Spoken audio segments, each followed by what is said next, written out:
Audio Jungle.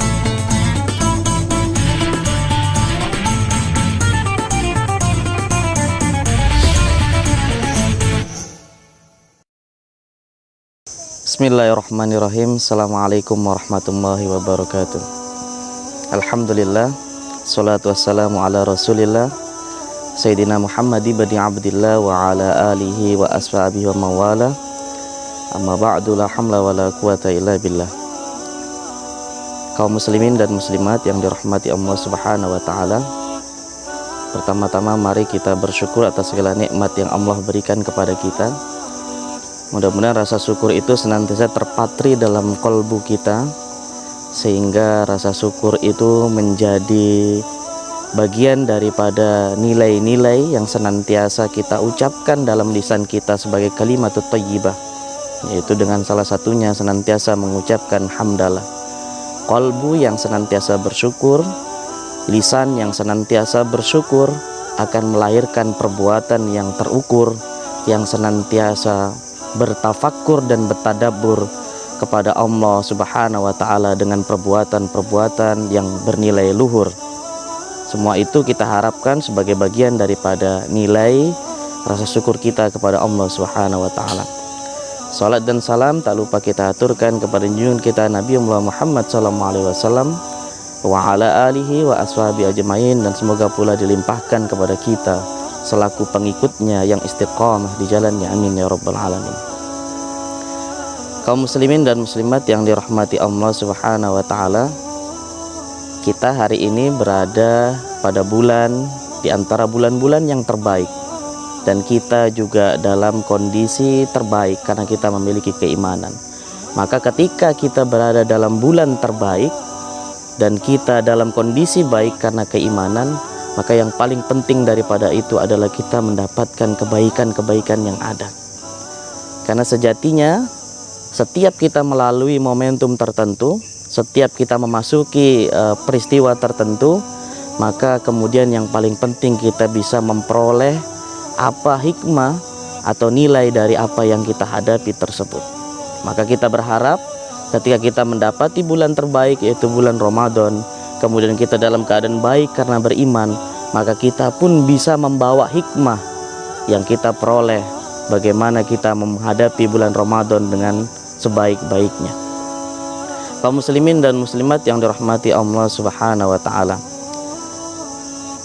di antara sekian banyak nilai yang bisa kita peroleh dari bulan Ramadan adalah bagaimana kita memahami substansi, isi dari sesuatu yang kita hadapin, yaitu bulan suci Ramadan.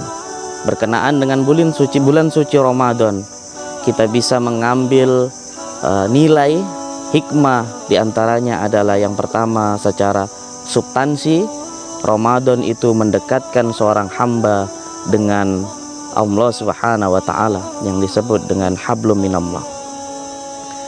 Kenapa demikian? Karena orang yang berpuasa itu senantiasa dia merasa bahwa dia senantiasa dekat kepada Allah subhanahu wa ta'ala. Maka keistimewaan bulan Ramadan sebagaimana diungkapkan oleh para ulama, yaitu ibadah bulan Ramadan ini adalah ibadah sir, ibadah rahasia. Berbeda dengan ibadah-ibadah yang lain. Salat yang kita kerjakan merupakan ibadah jahar, yang athar ketika sujud dan rukuknya diketahui oleh orang banyak. Zakat apalagi, ada harta yang dikeluarkan yang menjadi bagian daripada apa yang dizakatkan, nampak jelas bagi orang yang menzakatkannya. Haji juga demikian, karena kalau ada orang berhaji, apalagi kemudian ketika dia berhaji, pulang daripada haji, dia membawa embel-embel nama yang kemudian dilekatkan kepada namanya, sehingga tampak jelas bahwa dia pulang dari ibadah haji. Tapi masalah puasa di bulan Ramadan, ini adalah ibadah rahasia, ibadah sir. Yang tahu kita beribadah puasa atau tidak itu hanyalah Allah subhanahu wa ta'ala dengan kita sendiri. Walaupun kemudian setiap kita ketemu dengan orang, kita berupaya memberitahukan bahwa kita sedang berpuasa, ataupun kita mengupdate status puluhan kali bahwa kita sedang berpuasa, tidak ada jaminan bahwa kita dalam kondisi berpuasa yang sebenarnya. Karena bisa jadi kemudian kita ketika tidak ada orang, dalam keadaan sepi di kamar sendiri, kita bisa melakukan hal-hal seperti mana misalnya kita membawa air minum dan membatalkan puasa, dan orang tentu tidak mengetahui bahwa kita sudah batal. Tapi apa yang terjadi ketika bulan Ramadan? Banyak sekali kesempatan ketika kita sendiri dalam keadaan sepi, tidak ada orang, justru kita khawatir dan takut kalau kemudian ibadah kita batal walaupun tidak dilihat orang. Ini artinya apa? Artinya kemudian nilai dari puasa itu membentuk karakter diri, bahwa seolah-olah setiap orang itu merasa dekat kepada Tuhannya, dan dia khawatir kalau kemudian dia melakukan sesuatu justru berakibat rusaknya nilai ibadah puasa yang dilakukannya. Inilah yang disebut dengan nilai-nilai keihsanan. Apa itu ihsan? Ihsan itu maknanya adalah anta'budallaha ka'annaka tarahu, fa illam takun tarahu fa innahu yaraka. Engkau beribadah seolah-olah engkau melihat Allah. Bahwa kalau engkau tidak mampu melihat Allah, maka yakinlah bahwa Allah melihat apa yang kamu kerjakan. Sehingga puasa itu adalah ibadah yang istimewa, yang hanya diketahui oleh hamba dan Allah Subhanahu wa ta'ala. Kullu amali bani adamalah illa siyam fa innahu li wa ana ajazibi. Setiap amalan anak Adam itu untuknya, illa siyam, kecuali puasa. Fa innahu li, maka sesungguhnya puasa itu untukku, kata Allah. Wa ana ajazibi, dan aku yang akan membalasnya. Ya da'u ta'amahu, dia meninggalkan makanan. Wa syarabahu, dan meninggalkan minum. Wa syahwatahu min ajli, dan meninggalkan syahwat karena aku, kata Allah Subhanahu wa ta'ala dalam hadis qudsi. Maka kemudian kalau setiap orang yang berpuasa dia merasa diawasi oleh Allah Subhanahu wa ta'ala, ini diterapkan dalam kehidupan kita, maka tidak kita temukan orang-orang yang akan melakukan perbuatan-perbuatan buruk tentunya. Bayangkan kaum muslimin dan muslimat, kalau seandainya seseorang merasa senantiasa diawasi oleh Allah ketika dia berupaya untuk korupsi misalnya, ketika tidak ada orang, punya kesempatan jabatan, tapi karena dia merasa senantiasa diawasi oleh Allah, maka dia kemudian tidak jadi untuk melakukan hal-hal yang dilarang oleh Allah. Begitupun ketika dia mau membicarakan keburukan orang lain, dia meyakini bahwa setiap apa yang diungkapkan, apa yang dikatakan, dicatat di sisi malaikat dan menjadi perbuatan buruk kalau keburukan. Ma yalfidhu min qaulin illa ladaihi raqibun atid, maka dia tidak akan jadi untuk melakukan atau membicarakan keburukan orang lain. Maka substansi puasa yang pertama adalah mendekatkan kita sebagai hamba kepada Sang Khalik, yaitu Allah Subhanahu wa ta'ala. Yang kedua yang bisa kita ambil pelajaran dari puasa adalah puasa menjadikan kita terasah untuk senantiasa memiliki perasaan nilai empati terhadap orang lain, sehingga lahirlah dari orang-orang yang berpuasa itu sikap perilaku orang yang senantiasa peduli dan memiliki kasih sayang kepada orang lain. Kenapa? Karena kita puasa itu dalam keadaan lapar, bahwa laparnya kita itu tidak sebanding dengan laparnya mungkin saudara-saudara kita yang mungkin dalam sehari-hari sulit untuk mendapatkan makanan. Bahkan mereka sulit sekali makan yang sebagaimana kita makan dalam sehari-hari. Sehingga inilah kemudian di mana kemudian puasa membangkitkan nilai-nilai perasaan untuk saling peduli kepada orang-orang lain tentunya. Dan dalam Islam tentu tidak hanya berputar atau berkutat kepada nilai-nilai teoritis, tapi ketika kita diasah untuk peduli bahwa laparnya kita sama seperti mereka yang dalam keadaan lapar, maka di akhir Ramadan selalu kita diingatkan untuk mengaplikasikan rasa kepedulian itu dengan mengeluarkan zakat fitrah sebagai wujud nyata yang Allah perintahkan kepada kita.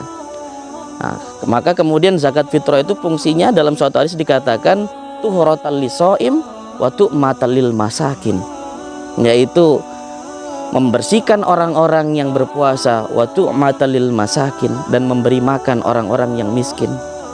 Nah, inilah hakikat dua hal secara substansi apa yang kita kerjakan dalam ibadah puasa yang bisa membangun karakter kita menjadi orang yang dekat kepada Allah, hablum minallah, karena senantiasa diawasi oleh Allah Subhanahu wa ta'ala. Dan kemudian Di samping itu juga untuk melengkapi kedekatan kita kepada Allah, kita membangun dan diasah dalam bulan Ramadan ini karakter untuk peduli, untuk kasih sayang, untuk saling empati terhadap penderitaan orang lain yang mungkin dia dalam keadaan kekurangan. Maka kemudian kita sebagai orang yang mempunyai kelebihan harus kemudian berupaya membantu mereka. Kita ingat bahwa ketika kita menunjuk, mungkin di antara kita terdapat orang-orang yang berlaku kejahatan, orang yang berlaku kekejian, orang yang berlaku kemungkaran. Tapi ketika kita menunjuk satu tangan ke arah orang yang melakukan kejahatan itu, 4 jari kita mengarah kepada kita. Jangan-jangan selama ini yang terjadi kejahatan, kekejian, kemungkaran yang terjadi karena mungkin kita tidak peduli terhadap kehidupan orang lain yang ada di sekitar kita. Maka Rasulullah sering mengingatkan kepada kita, tidak beriman seseorang yang dia kemudian tidur dalam keadaan kenyang sementara tetangganya dalam keadaan lapar. 2 hal inilah yang kemudian menjadi tujuan daripada ibadah puasa yang terangkum dalam ayat terakhir dari surat Al-Baqarah 183 sebagai perintah daripada berpuasa, yaitu la'allakum tattaqun. Tattaqun di situ menggunakan redaksi fi'il mudhari', atau kalau kita mengirobnya adalah fi'lun mudhari'un marfu'un wa alamatu raf'ihi thubutun nun li'annahu minal af'alil khamsah. Maknanya ketika Allah mengungkapkan dengan menggunakan kata kerja mudhari', itu maknanya Allah menghendaki kalau kita bertakwa itu bertakwa di bulan Ramadan hal, dan kita juga diperintahkan untuk bertakwa wa mustaqbal di luar daripada bulan Ramadan 11 bulan berikutnya. Jangan sampai kita menjadi orang yang bertakwa ketika masuk bulan Ramadan, tapi keluar dari bulan Ramadan kita menjadi orang yang durhaka. Jangan sampai kita menjadi soleh ketika bulan Ramadan, tapi menjadi salah ketika di luar bulan Ramadan.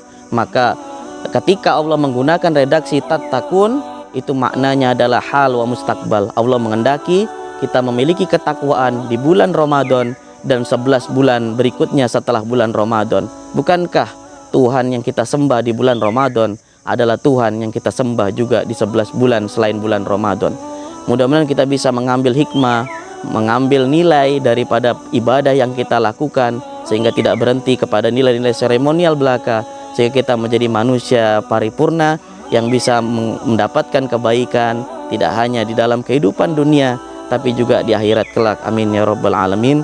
Demikian apa yang dapat kami sampaikan, mudah-mudahan bermanfaat. Wallahu a'lam bishawab. Hadana wa iyyakum ajmain.